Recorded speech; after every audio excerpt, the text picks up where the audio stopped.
Hi everyone, and welcome back to the We Night YouTube channel. For those of you joining us for the first time, my name is Jennifer Dominic. I am the founder of We Night and I'm going to be your interviewer for today.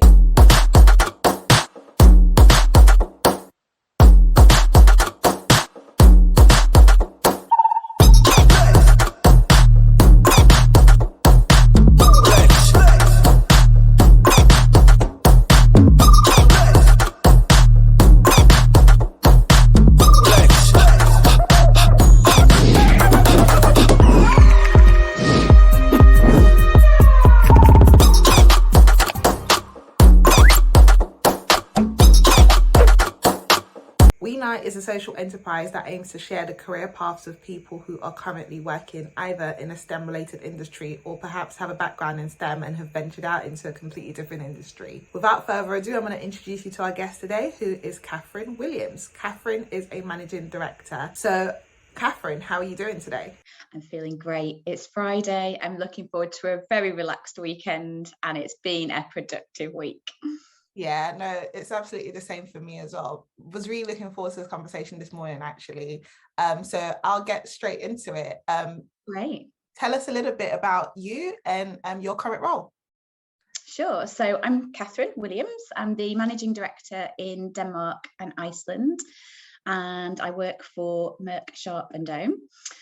I've been working with the company, well, on and off for about 18 years. So 18 years in industry, started with a company called Shearing Plough, which sadly no longer exists, but was absorbed into MSD. So that's kind of how I ended up here. I have a science background, so I studied sports science, which combined my love for, I guess, biology, but also a passion for sport as well. And I guess you could say that's why I ended up here, but I'm not sure that's the entirety of the story. Wow, that's a roller coaster of an adventure. But before we get into how you got here in a little bit more detail, what's a day like in the life of an MD? Great question. So there's no day that's the same. I think that's why I'm smiling about it. It can be so mixed from 1 hour to the next, and certainly from one day to the next. And for me, that's what I really love about the job, is the variety of the role. So I could be on one day doing some amazing things with my team and focusing on team building, which might include getting to know each other a little bit better, what's important to each of us, what are our values, how do we expect each other to behave, that kind of thing. And then the next day it could be doing our forecasting. So that's when we go through a process to think about how many sales do we think we can drive with the products that we have in our portfolio. We could be planning, strategically planning, so thinking about the long term and how the external environment in healthcare that we work in life science, will affect our products and what we do. I can be working directly with my team. I can be involved in medical discussions. I could be out seeing customers as well. And our customers might be politicians. They might be healthcare professionals that have a specialism in oncology or work with vaccines, for example. So a huge variety of conversations, huge variety of people that I get to meet, and huge variety of tasks. So I hope that kind of gives you a bit of a sense of what it can be like. It certainly does. It begs the question. So how do you go around navigating each day and perhaps maybe prioritizing some of the tasks that you have to do? Well, I'm laughing because it's a constant challenge, constant energy drain to prioritize and reprioritize. And I'd be honest, I can't say I get it right all the time. But I think it's largely, you mentioned the word there, Jennifer, about prioritization and continually sort of looking at what's most important out of this entire list of things that I've got to do. So for me, it can be as simple. I love a good list. So I often write at the beginning of a week, what are the things that I want to achieve this week? So it really focuses me in on what are the priority initiatives, maybe conversations that I need to make sure I have. And then I use that on a daily basis just to get my mind set on where I need to focus. a really lovely thing actually that someone introduced to me only in recent months. So I think many of us have to-do lists, so that's not an uncommon thing. But someone I work with, she introduced me to this principle of what do you want to be? And I think that's also a really nice list, I guess, if you want to frame it that way. So now I start the week with a to-do list and a to-be list. And I think that's also really important as a leader of an organisation, to reflect constantly on not just the tasks that you have to do, but the impact that you want to make on your organisation and the people that you work with. So there's a new thing, at least to me. It might not be to others, but a to-be list is also, I think, a good addition to the toolbox. I love that, actually, because I think when you get quite caught up in the to-do list that you need to tick off, you might do it and you might not be the person you hope to be in the middle of that, especially as it starts to get really busy, right? So you reflect at the start of the week and say, do you know what? I want to be kind. I want to be, complimentary, and whatever that could look like on the to-be list. It's a nice way to show up as well, as you kind of get through your list. So I might have to add that to my own action Please do. list, and I'll have 2 pages, a to do and a to be. Absolutely, I love it. Okay, so Catherine, you mentioned a little bit about life sciences in terms of when you were describing some of the activities that you might have to take part in, the types of stakeholders that you engage with. What role does STEM play in the industry you're currently working in? So I guess the S of STEM, science, is very much at the forefront of what we do, because our industry, our business is about discovering, developing, and then delivering medicines and vaccines, which keeps the world's population well. And that can be either to cure diseases, or it can be to prevent diseases such as cancer, for example. So you can't help but see how important science is in that entire value chain of events in order to make our industry successful, because it's important. I'm certainly not an expert scientist. I'm not in discovery. I'm in our sales and marketing arm of our organisation. But even there, it's important that we understand how our medicines work, and we're able to talk to our customers about how they work and how they might contribute to a healthier society. And I guess that's also where, part of the TEM of the STEM also comes in. We've had to evolve as a business in how we apply that science. So the technology that we're using to develop our medicines and vaccines has evolved significantly in recent years. The technology that we use in sales and marketing to engage with our customers, we're all human beings at the end of the day. So doctors are no different to you and me, and the way that they consume information is very much similar. So yes, face-to-face conversations are still very important, but how we supplement that information, having it on demand for people, is also critical. So as an industry, making sure that we're staying at the forefront of innovations in technology, it is also critically important for what we do. That's really awesome. I think I love the way you've broken it down in terms of the S and then also the TEM part of STEM as well. So let's track back and go back to basics, Catherine. Like, where did your passion, I think you mentioned you did sports science. How did you navigate all the way through to your role today? So unfortunately, I don't know whether it's unfortunate or not, but I was never one of those people that knew from being a child, even at university, exactly what I wanted to do.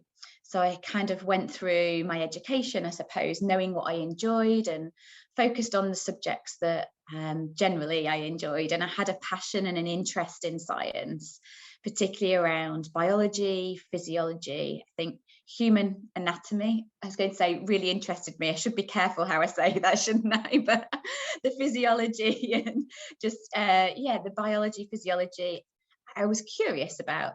Let's put it that way. I think I'd always had quite a practical mindset. I grew up with my father always being really interested in how he was making things, and maybe actually more engineering. However, I loved science and wanted to continue in that vein. So I made the decision, because I also enjoyed sport, to go and study sports science, which for me was a great combination of the things that I loved most in life. I guess at one point, to be completely transparent, Jennifer, I thought I might do my sports science degree and then do a different degree. So I was thinking about physiotherapy because, as I mentioned, I was quite practical, and I thought that would be a great way to practically apply science. But I loved the course that I did, and I got through it, and I did okay at university. And I just didn't want to continue studying, I guess, was the honest truth at that point. I kind of felt like I wanted to get out in the world. So I made what I think was a wise decision to go traveling for 6 to 8 months. I went to Asia, did a lot of the Asia Pacific region in traveling. And in my wisdom, I thought that I'd have some epiphany about where my life was going to go, and something would happen with this traveling experience that told me, yep, this is what you want to do with your life, Catherine. And it didn't happen. I just had a great time. So, I enjoyed the cultural experience and everything that came with that, and then came back and thought, right, I need to, think about actually what I want to do with my career. And somebody had mentioned pharmaceutical sales to me. And in all honesty, I thought, great, that gives me a first step on the career ladder. I can apply my scientific degree. I'll give it a go for now until I kind of figure out what I want to do. Cut a long story short, 18 years later, I'm still in the pharmaceutical and healthcare industry. So, it really caught me. I got the bug, and it plays to my value set. It plays to my interest in science in many ways. So that's kind of why I'm here. Wow. From a sports perspective, then, did you keep that up? Yeah. On and off. I did. I'm a badminton player and a netball player, and I must admit I started with more enthusiasm in my younger years, and that's dwindled a lot in more recent years, let's say. Oh wow, that's pretty cool. And in the years you have been in the industry, Catherine, Yeah. in terms of because within sales and marketing, I guess there are a variety of roles. So just thinking about someone today who's wondering, okay, what might my first step be, and what could another step be in 5 years time and 10 years later. So just really top line, what are some of the roles that you came across in your time? Yeah, sure. So I started in a sales role, and basically what that meant was that I was taking the products that I had, the company that I work for. So that could be, for example, an allergy treatment for eczema, or it could be, a product for treating cancer. So that's kind of what we're talking about. Going to talk to customers about the benefits these products can bring to patients, essentially. So that's where I started, was very much engaging with customers and in sales. And then I moved from sales into marketing. And that came about because in the sales role, the marketing teams like to engage with those of us that were on a daily basis having conversations with our customers, because it's important we know what they're thinking, what resonates well with them, what doesn't resonate. So I got involved in, I guess you could call it a working group. It was a team of ambassadors, sales ambassadors, that provided information and feedback to the marketing team. And I kind of thought, oh, I like what they're doing. I'd be interested in doing that. And I guess ultimately that's how I ended up thinking about marketing and getting into marketing. And really, that's where I found my passion. Thinking about problems, how to solve them is very much what we do as marketeers. Analysing data, thinking about how to package that and put that out to the customers that you're engaging with. It's an opportunity to be a bit creative and have a little bit of fun, I guess, with the serious side of science too. So that really caught me. I guess that's where my passion lies, within marketing.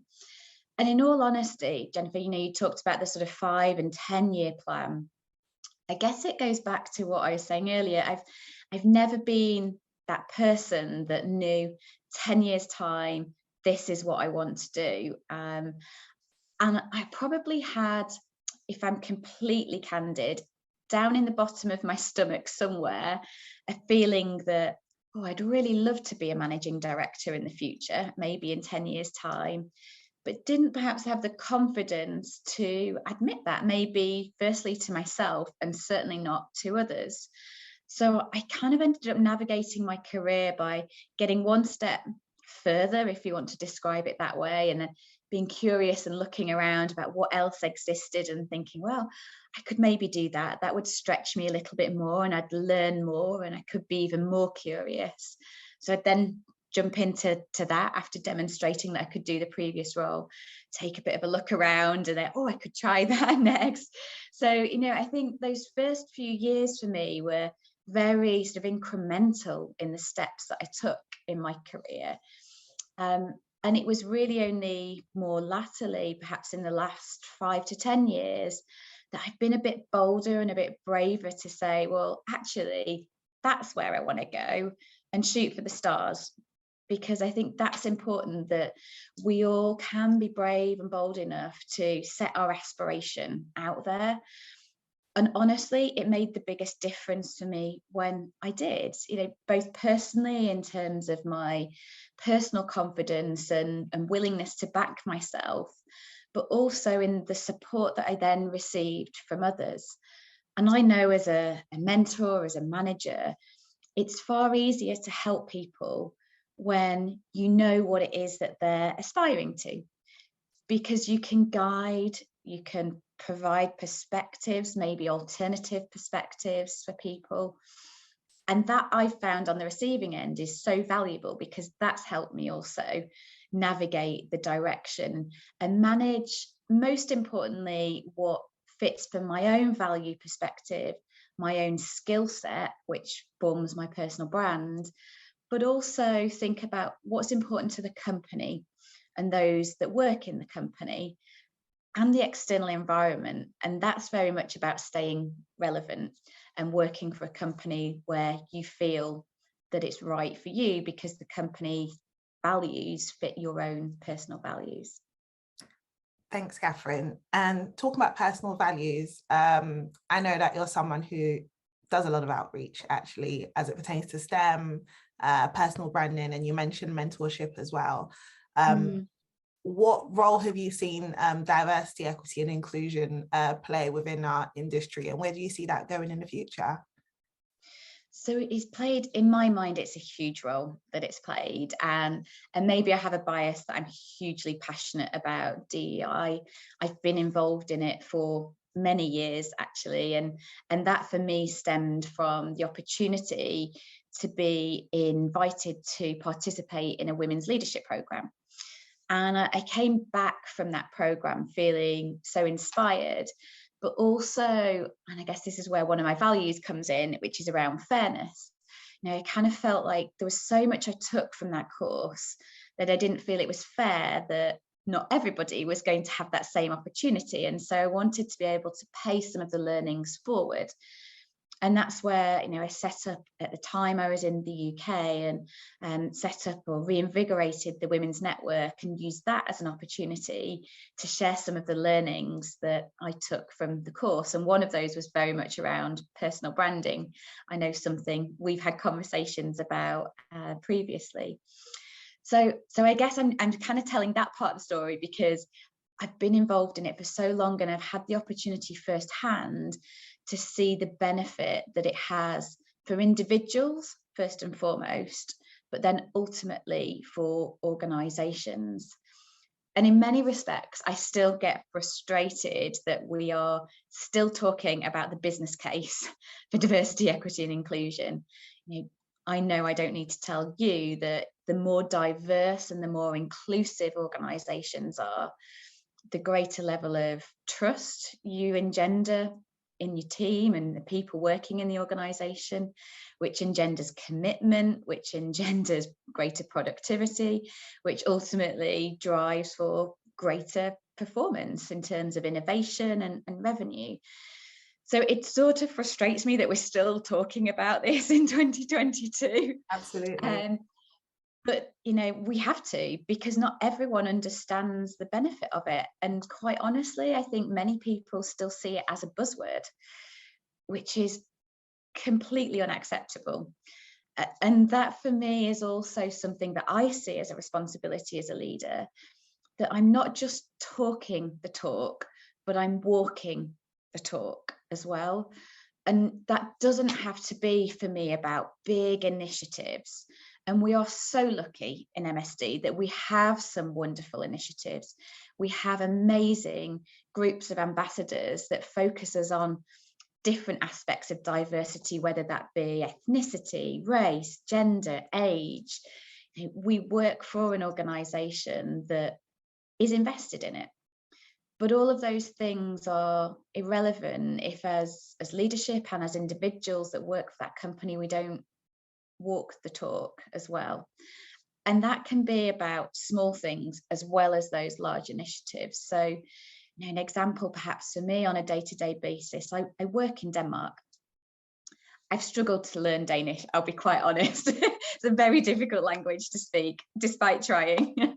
But, you know, the day-to-day for me, I'm surrounded by Danish speakers.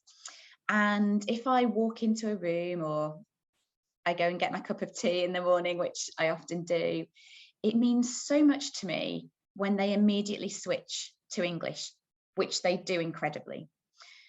Because this is where the inclusion part comes in. You know, rather than feeling excluded from a conversation, I feel totally included in what's going on. And they perhaps might say to, oh, we're talking about this, Catherine, and just to catch me up on the context. So I feel really passionate that, you know, DEI is not about necessarily big gestures, but sometimes the small day-to-day things involving people in conversations, whether it's a language barrier or not. You know, it could be as simple as introversion, extroversion. We're all different, wonderfully different. And sometimes, you know, some of us, and I'm one of those people, are more inclined to sit and listen in a meeting than be the first person to speak up. And that's because of my thinking style, my reflection style. But, you know, look out for those people in the room, because actually sometimes it's nice to be invited into the conversation if you don't feel like you can get a word in edgeways because all the extroverts are too busy sharing their perspectives. So those small things are the things to me, Jennifer, that can make a big difference. And we still have an obligation, as I see it, to be talking about DEI, because we're not where we need to be from a diversity perspective, and we're not where we need to be from an equity and inclusion perspective. So there's lots to be done, and there's lots that we can change. And I believe that's on all of us as individuals to fight for that change and make sure that individuals who follow, and you mentioned outreach, you know, one of the reasons I do it is because I feel passionate about sharing my experience and also helping others navigate in a way. And if I can help people not make the mistakes I've made or accelerate to a point that they want to get to by sharing insights, then that means a lot to me. I couldn't agree more, especially I keep smiling and nodding because this is something I've seen you do every day in out, and even just this video, you know, committing the time to do this as well. Being one of the first people to say, hey, I'll help you. I'll record a video. Let me know what you need me to do, and, you know, when you need me to do it. And so maybe my next question is, what do you hope someone gains from watching your video, if there was one or two things? Oh, that's a tough question for a Friday morning. So I guess I hope that there are perhaps some insights that I've shared around my experience that resonate well with people, or you can relate to, that perhaps think that's relevant for me, and helps shape maybe the journey.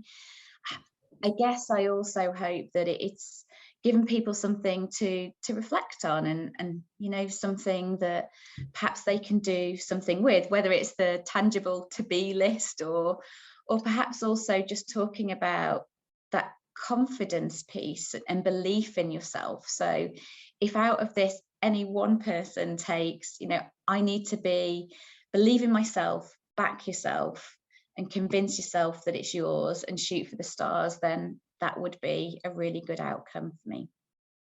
Thanks, Catherine. And with that, I know you mentioned that, you're, I guess, taking it one direction at a time, and you've got an unbelievably inspiring position, I have to say now. Maybe the question I'll ask you instead is, what are your interests and what are some of the things you hope to continue to try and deliver in your journey as you continue? So I think, one of the things, if I think about it in the sense of what gives me energy, there's two things. The first thing is working with people. That's one of the things I love most about my job, is working with so many different people with amazing perspectives on things. And, going back to the diversity topic, I think that's kind of what lights my fire, I guess, because it gives me the opportunity to continually learn from others. And also, in many respects, it gives me the opportunity to pay back, as we're talking about. So those two things combined give me a lot of energy. On the business front, I love solving a problem or identifying an opportunity and figuring out, how do we go for that? How do we make that happen? And so for me, the energy comes from analysing to an extent and evaluating, what does the landscape look like? What information and data do we have available to us? And filtering that down and sort of thinking about, okay, what's the challenge? I love a challenge, Jen. And so setting myself a challenge, I guess, to achieve, whether that be business or personally. So I guess the future, whatever the job role is, I guess I really hope the future enables me to continue those things that give me energy, but also that stretch me in a different way. Because, I've talked a little bit about curiosity and learning. For me, that's my number one motivator. If I feel like I'm learning new things, I feel exceptionally motivated at work. So, I really hope that I have the opportunity to continue to explore different parts of our organisation, whether that be working with our global teams or working with our regional teams, maybe working in other countries as well, and learning about different cultures and the way that they operate, maybe because of their healthcare system. So I guess that's the challenge that I'm looking for, but with those two energy builders that I mentioned at the beginning. Thanks, Catherine. I'm sure probably the next time we have a conversation like this, we'll be reflecting on how those energy builders have integrated into what I'm sure you will be doing, that hopefully will encompass some of these things that we've just discussed this morning. So I'll use the opportunity to say thank you for taking the time to share your journey. And I really do hope that those out there watching have gained multiple nuggets from all of the various things that you shared and all the different elements. And hopefully it either helps them to kickstart a career in a new industry, or maybe transition and switch and come into this industry, actually. I hope so too. It's a great industry to work in. Fascinating, full of variety. And I guess maybe the final thing, Jen, to say is, if anybody wants to connect with me, if there is anything that has been of interest that I've said, please hunt me down on LinkedIn. It's Catherine Williams. I work for MSD, Merck Sharp and Dome. I'd love to create the connection, and please don't hesitate to drop me a line. Thanks, Catherine. Really, really appreciate that.